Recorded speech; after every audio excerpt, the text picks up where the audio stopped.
Mike McCarthy is going to paint a positive picture here publicly, but what do you imagine is actually going on behind closed doors? Greedy, there's two different audiences here. Publicly, the ship is steady. I'm an experienced head coach. We got this. Andy Dalton is here.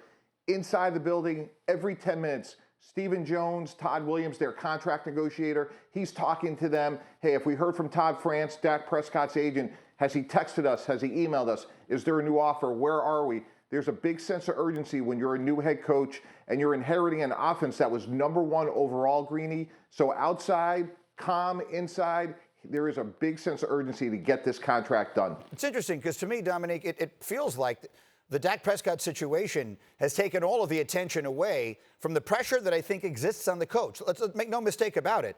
Mike McCarthy was hired for one reason and one reason only, because there was a belief that the coach was the one thing holding this team back from being a Super Bowl contender. That's not me saying it. I think it's the owner who clearly believes that. So I don't think there was a coach facing more pressure in the whole sport, assuming we get this year started, than Mike McCarthy.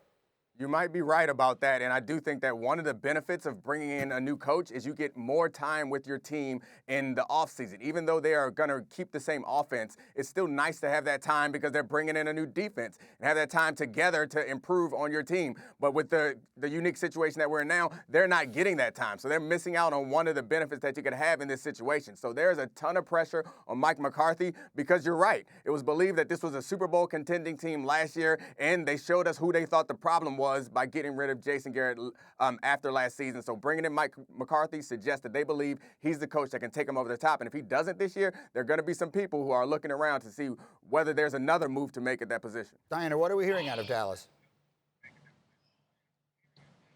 Well, we just looked at the FPI the other day here, and look how high up Dallas rose compared to last year just because the change at head coach. And Greeny, we see this every single season.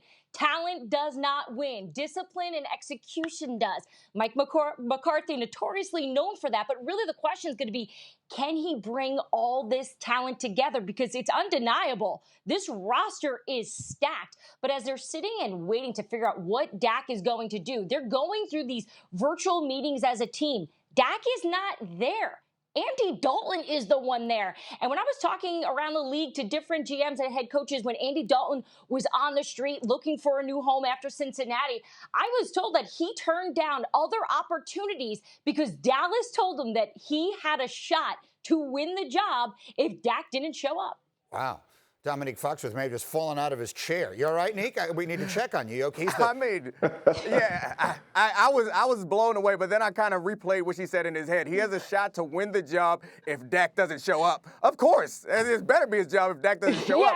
But if Dak does show up, Andy Dalton is going to be holding a clipboard, which is what he should be doing. And Andy went to Dallas not to win a job. I think he went to Texas because he's a Texas guy. Yeah. Quickly, Mike Tannenbaum, does this thing get worked out? I mean, the deadline, July 15th, that 10 minutes before that thing is done, is that when you think we'll get a deal?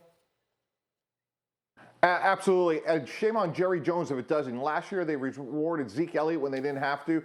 This guy is 26 years old. He's won 40 games. It's really hard to find high-character, productive quarterbacks. Get him signed. July 15th is the deadline. If it doesn't get done, he could become Kirk Cousins and become an unfettered free agent in another year and a half. Yeah, and you've been saying it for a year on this show, that they did this all in the wrong order. They should have taken care of the quarterback first. They saved him for last, and he's going to wind up breaking the bank. Thank you for watching ESPN on YouTube. For live streaming sports and premium content, subscribe to ESPN+.